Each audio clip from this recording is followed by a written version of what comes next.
Hello student, welcome back to my channel K commerce classes. आज के video में हम लोग principle and practice of management selected question of BCom semester 4 core paper 10 है, जो उसका क्वेश्चन हम पहले ही अपलोड कर चुके हैं।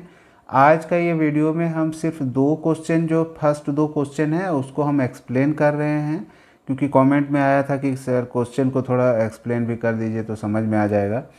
तो एक साथ में तो 10-12 क्वेश्चन को एक्सप्लेन नहीं किया जा सकता है, इसीलिए दो क्वेश्चन को अभी हम कर रहे हैं। फिर देखते हैं और क्वेश्चन को भी हम एक्सप्लेन करेंगे जो हमको लगता है कि ये शायद किसी को समझ में नहीं आता होगा या फिर दिक्कत होता होगा, तो ऐसा क्वेश्चन को। तो चलिए आज का वीडियो स्टार्ट करते हैं। फर्स्ट क्वेश्चन है, describe the features and importance of management in present day of society. वर्तमान समाज में प्रबंध की विशेषताओं एवं महत्व का वर्णन करें। ये क्वेश्चन ऐसे तो हम लोग 12th क्लास में भी पढ़े हैं और इम्पॉर्टेंट क्वेश्चन है, बेसिक क्वेश्चन है और इसको एक्सप्लेन करना है अगर, तो आप इसका पहले एक डेफिनेशन दें। प्रबंध एक विज्ञान एवं कला है जो एक संस्था के सामान्य लक्ष्यों की प्राप्ति के लिए विभिन्न व्यक्तियों के व्यक्तित्व एवं सामूहिक प्रयासों के लिए नियोजन करना, संगठन निर्देशन करना मतलब आपको डायरेक्शन देना, समन्वय मतलब कोऑर्डिनेशन करना, मोटिवेशन करना एवं नियंत्रण करना, लोगों को नियंत्रित करके अपना उद्देश्य को पूरा करने से संबंधित काम को हम लोग मैनेजमेंट बोलते हैं। तो मैनेजमेंट क्या है? एक दूसरे लोगों से काम कराने की एक प्रक्रिया है, एक सिस्टम है जिसमें हम अपने से नहीं कुछ करते हैं, दूसरे से करवाते हैं और अपना उद्देश्य की प्राप्ति कर लेते हैं। तो मैनेजमेंट क्या है ये लिखना है पहले, उसके बाद आपको उसका कुछ फीचर्स को लिखना है।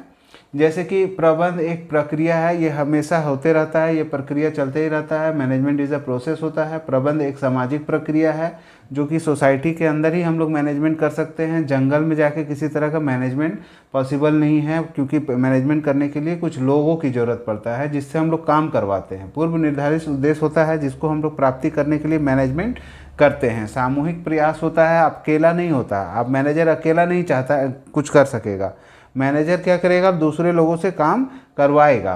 प्रबंध एक पृथक अस्तित्व है। Management is a distinct activity. प्रबंध विश्वव्यापी है, मतलब यूनिवर्सल होता है, कहीं भी अप्लाई होता है। प्रबंध एक कला और विज्ञान दोनों है। प्रबंध एक पेशा भी है, मतलब मैनेजमेंट इज़ ए प्रोफेशन के तरह से भी हम लोग इसको लेते हैं। जो प्रोफेशनल पर्सन है अलग अलग जगह से अलग अलग मैनेजमेंट का काम करते हैं। प्रबंध की आवश्यकता सभी स्तरों पर होती है। Management is need at all level. प्रबंध एक अदृश्य कौशल्य है, मतलब management is an intangible skill है। ठीक है, ये सब कुछ फीचर्स है। ऐसे तो बहुत सारा फीचर्स है, आप उसको किताब में देख सकते हैं। हम हल्का फुल्का आपको बता दे रहे हैं ताकि अगर कोई आंसर नहीं मिलता है आपको बुक में, तो आप यहाँ से वीडियो को फॉलो करके आप थोड़ा नॉलेज गेन करके आप आंसर बना सकते हैं।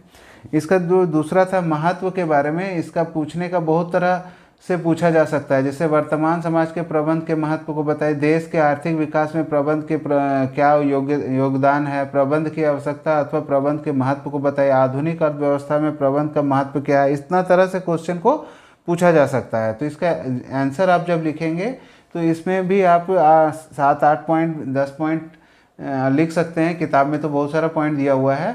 जैसे आधुनिक व्यवसायिक में प्रबंध का सर्वाधिक महत्वपूर्ण योगदान है, मतलब आज के युग में जो हम लोग व्यवसाय चलाते हैं इसमें सबसे इम्पॉर्टेंट है कि मैनेजमेंट अगर अच्छा से करेंगे तो ही आप बिजनेस को आगे लेके जा सकते हैं। औद्योगिक समाज के एक प्रभाव स्वरूप के रूप में है, as a leading group in industry. औद्योगिक के समाज के एक प्रभाव समूह के रूप में मैनेजमेंट को यूज़ करते हैं। गलाकाट प्रतिस्पर्धा का सामना करने के लिए एवं अस्तित्व के संरक्षण के लिए भी हम लोग आजकल मैनेजमेंट का इस्तेमाल करते हैं। बृहत उत्पादन की कार्य कुशलता चलाने के लिए हम लोग मैनेजमेंट का इस्तेमाल करते हैं, इसका भी इम्पोर्टेंट है। आधुनिक वैज्ञानिक एवं तकनीकी आविष्कार आदि का अधिकतम लाभ उठाने के लिए आज के युग में नया नया आविष्कार हो रहा है, नया नया टेक्नोलॉजी आ रहा है, जिसको यूज़ करने के लिए हम लोग मैनेजमेंट इस्तेमाल करते हैं। श्रम समस्याओं का संतोषजनक ढंग से समाधान करने के लिए, to solve the labours problem satisfactory मतलब लेबर्स का जो समस्या है उसको समाधान करने के लिए हम लोग मैनेजमेंट को यूज़ कर रहे हैं। ये सब कुछ पॉइंट है, इसको आप अच्छे से तैयार करके आप क्वेश्चन का आंसर बनाइएगा। और इम्पॉर्टेंट क्वेश्चन है जो आपको पढ़ना चाहिए।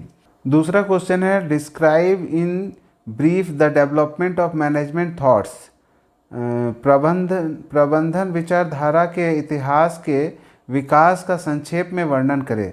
देखिए, इस क्वेश्चन का आंसर लिखने के लिए आपको क्या करना है, इसमें 4 विचारधारा है, 4 तरह का आपको इसमें थॉट्स मिलेंगे। पहला विचारधारा प्राचीन अथवा प्रारंभिक विचारधारा, जिसको earlier and ancient management thought बोलते हैं। दूसरा चिर प्रतिष्ठित अथवा नव संस्थापक विचारधारा, जिसको क्लासिकल मैनेजमेंट थॉट और सिस्टम और अप्रोच बोलते हैं।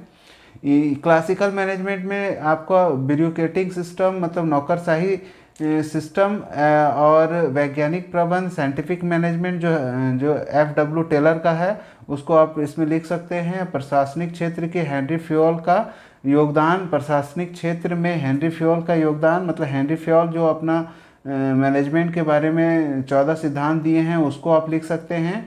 और थर्ड है न्यू क्लासिकल मैनेजमेंट थॉट, जिसको नवचीर प्रतिष्ठित अथवा संस्थापक प्रबंध विचारधारा बोलते हैं। इसमें आपको मानव संसाधनों का दृष्टिकोण और human relation approach, behavioural approach, व्यवहारवादी अप्रोच, ये 2 चीज़ को एक्सप्लेन करना है। और लास्ट है आधुनिक विचारधारा जो मॉडर्न थॉट बोलते हैं। इसमें 2 चीज़ों को आपको एक्सप्लेन करना है, सिस्टम थॉट और प्रणाली विचारधारा और संयोगिक अथवा आकस्मिकता विचारधारा। ये 4 पॉइंट मतलब आपको एक्सप्लेन करेंगे तो आपका ये आंसर कंप्लीट हो जाएगा। ये क्वेश्चन देने का मतलब ये था कि आपको ये क्वेश्चन आप तैयार करते हैं तो आपको साइंटिफिक मैनेजमेंट के बारे में अगर पूछा जाएगा तो वो भी आप बता सकते हैं। हेनरी फ्योल के बारे में अगर पूछा जाता है तो आप उसको भी यहाँ पर अलग से लिख सकते हैं। अगर मॉडर्न थॉट के बारे में बताया तो आपको 2 पॉइंट खाली लिखिएगा, प्रणाली विचारधारा और संयोगिक विचारधारा। तो आपका ये क्वेश्चन आधुनिक विचारधारा का वाला भी आंसर आपका बन सकता है। ये मतलब ये क्वेश्चन आप तैयार करेंगे तो इसके अंदर से भी 1-2 क्वेश्चन तोड़ के भी देगा तो आप उसको लिख सकेंगे। ठीक है, इस वीडियो में हम 2 ही क्वेश्चन को हम एक्सप्लेन किए हैं। बाकी जो क्वेश्चन है उसको हम नेक्स्ट वीडियो में एक्सप्लेन करेंगे, क्योंकि वीडियो बहुत बड़ा हो जाएगा। जिन लोगों को सिर्फ क्वेश्चन चाहिए उसके लिए फिर यूजलेस हो जाएगा ये वीडियो, इसलिए हम तो अगर चैनल में नए हैं तो आप चैनल को सब्सक्राइब कर लीजिए और बेल का आइकन भी दबा लीजिए ताकि इस तरह का वीडियो आपको नोटिफिकेशन मिलता रहेगा। और वीडियो पसंद आया है, आपको यूज़फुल है तो आप अपने दोस्तों में ज़रूर शेयर करें।